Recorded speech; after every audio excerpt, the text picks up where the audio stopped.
بسم اللہ الرحمن الرحیم۔ عزیز طلبہ و طالبات، السلام علیکم۔ امید کرتی ہوں کہ آپ سب خیریت سے ہوں گے۔ بیٹا، ہم نے اپنے سب 4 پڑھ لیے تھے، محنت پسند، خردمند تک، ان کے اقتباس کی تشریح، مشقی سوالات، یہ سب کچھ ہم جو ہے وہ پہلے پڑھ چکے ہیں۔ ہمارا آج کا لیکچر جو ہے وہ ہے اکبری کی حماقتیں۔ ہمارا سبق نمبر 5 اکبری کی حماقتیں جو ہے یہ لکھا ہے مولوی نذیر احمد نے، اور اس کا ماخذ ہے میرات العروس۔ ٹھیک ہے، صنف ادب کے لحاظ سے یہ ناول ہے، ماخذ اس کا ہے میرات العروس، مولوی نذیر احمد کی یہ تحریر ہے۔ اکبری کی حماقتیں جیسا کہ نام سے ہی ظاہر ہے، یعنی اس کا ہم آج خلاصہ پڑھیں گے، اور پہلے دیکھ لیتے ہیں کہ اکبری کی حماقتیں میں جو ہے کون کون سے کردار جو ہیں وہ قابل ذکر ہیں۔ ویسے تو اکبری کی حماقتیں جو ہے یہ ناول ہے، اور اس میں بہت سے کردار ہیں، جس میں اکبری ہے، اصغری ہے، ان کے دونوں کے شوہر ہیں، ان کی ساس ہے، ملازم ہے، تو اس کے علاوہ ایک کٹنی کا ذکر ہے، ایک ملازمہ کا ذکر ہے، لیکن یہ سب جو ہے یہ زیادہ تر جو ہے ان 3 لوگوں کے کردار کے گرد گھومتا ہے، جن میں اکبری جو کہ اپنی حماقتوں کی وجہ سے نہ صرف اپنے گھر میں بلکہ اپنے سسرال میں بھی اپنی عزت جو ہے وہ کھو دیتی ہے، اس کا شوہر محمد عاقل، اور کٹنی۔ آئیے ہم سب کا خلاصہ جو ہے وہ شروع کرتے ہیں۔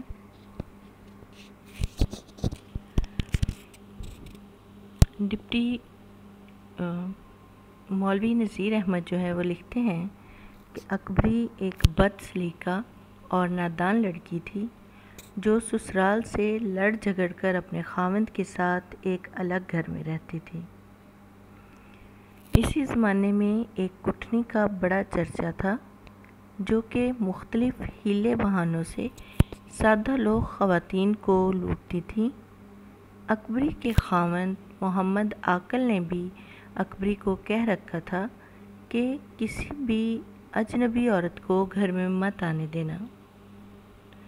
ایک دن کٹنی حجن کا بھیس بنا کر گلی میں آئی اور عورتوں کو بہلانے پھسلانے کے لیے تبرکات دکھانے لگی۔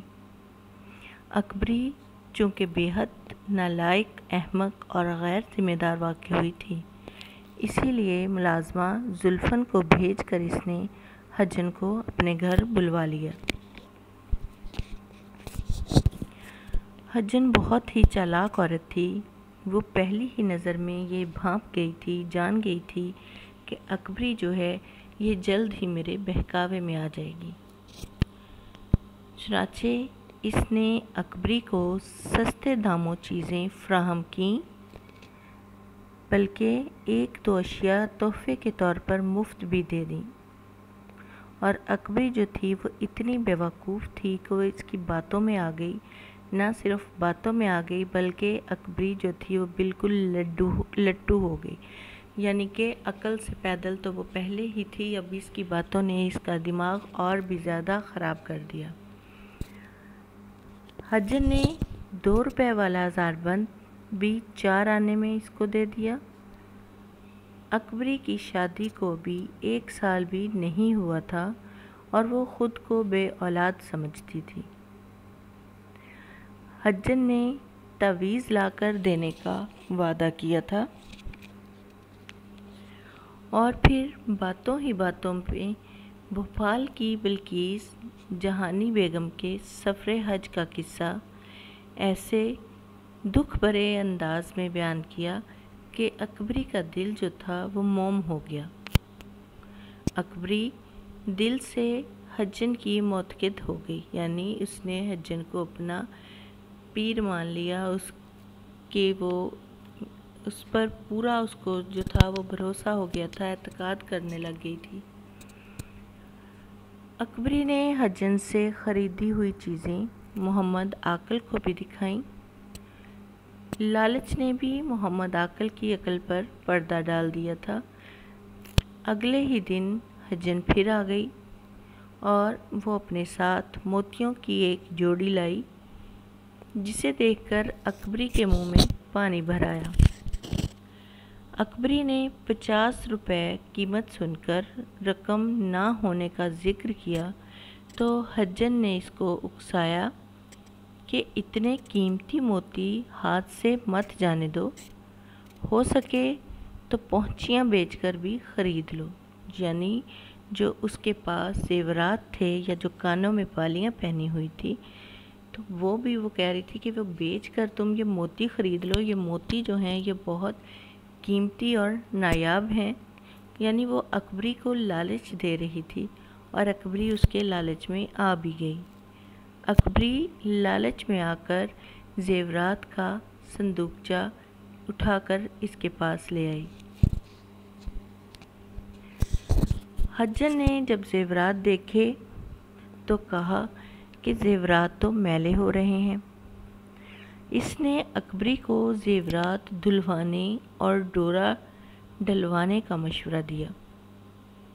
اکبری نے خاوند کی مصروفیت کا بہانہ بتایا، یعنی کہ اس کا خاوند جو ہے وہ اپنے کام میں اتنا مصروف ہوتا ہے کہ اس کے پاس کسی دوسرے کام کے لیے وقت نہیں ہے۔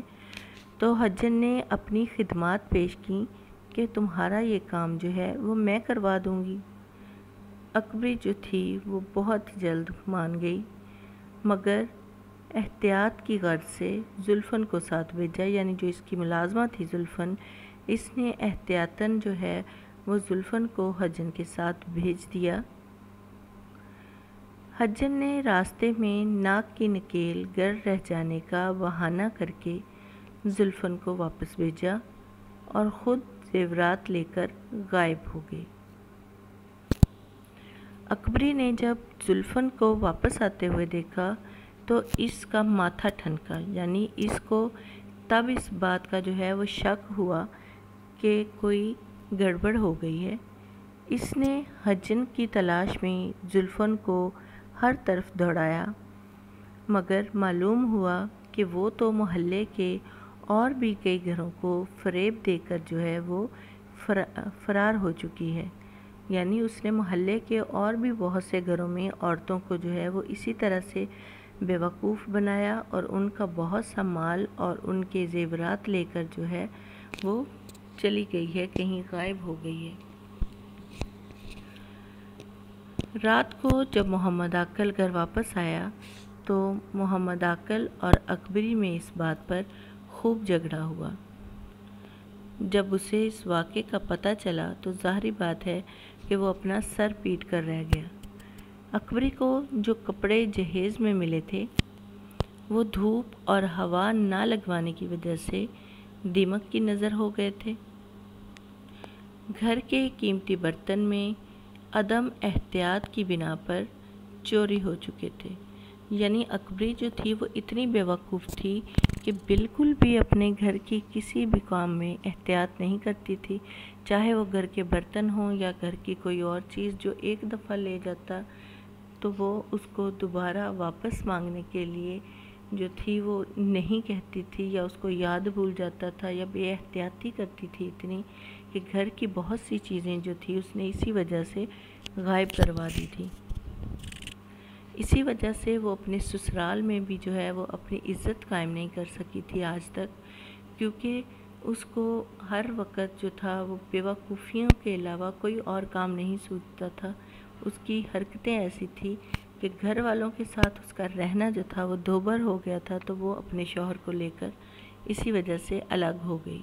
مگر یہاں بھی اس نے جو ہے وہ اپنی نادانی کی وجہ سے اپنا سب کچھ گنوا دیا۔ یوں محمد عاقل کا گھر جو تھا وہ اکبری کی بدسلیقی اور پھوڑ پن کی وجہ سے برباد ہو گیا، یعنی بیوقوفیوں کی وجہ سے اس کا گھر جو تھا وہ برباد ہو گیا تھا۔ وہ اپنے ہی ہاتھوں اپنے گھر کو تباہ کر چکی تھی، لیکن اب پچھتانے کا کوئی فائدہ نہیں تھا، کیونکہ وقت گزرنے کے بعد لکیر پیٹنے کا کوئی فائدہ نہیں ہوتا۔ ٹھیک ہے بچوں، یہ تھا ہمارا آج کا سبق، اکبری کی حماقتیں۔ مجھے امید ہے آپ کو بھی یہ تحریر جو ہے یہ اتنی ہی دلچسپ لگی ہوگی، اتنے ہی دلچسپ انداز میں آپ نے اس کو سنا ہوگا جتنی کہ یہ مجھے لگی، اور آپ کو اس کی سمجھ بھی آ گئی ہوگی۔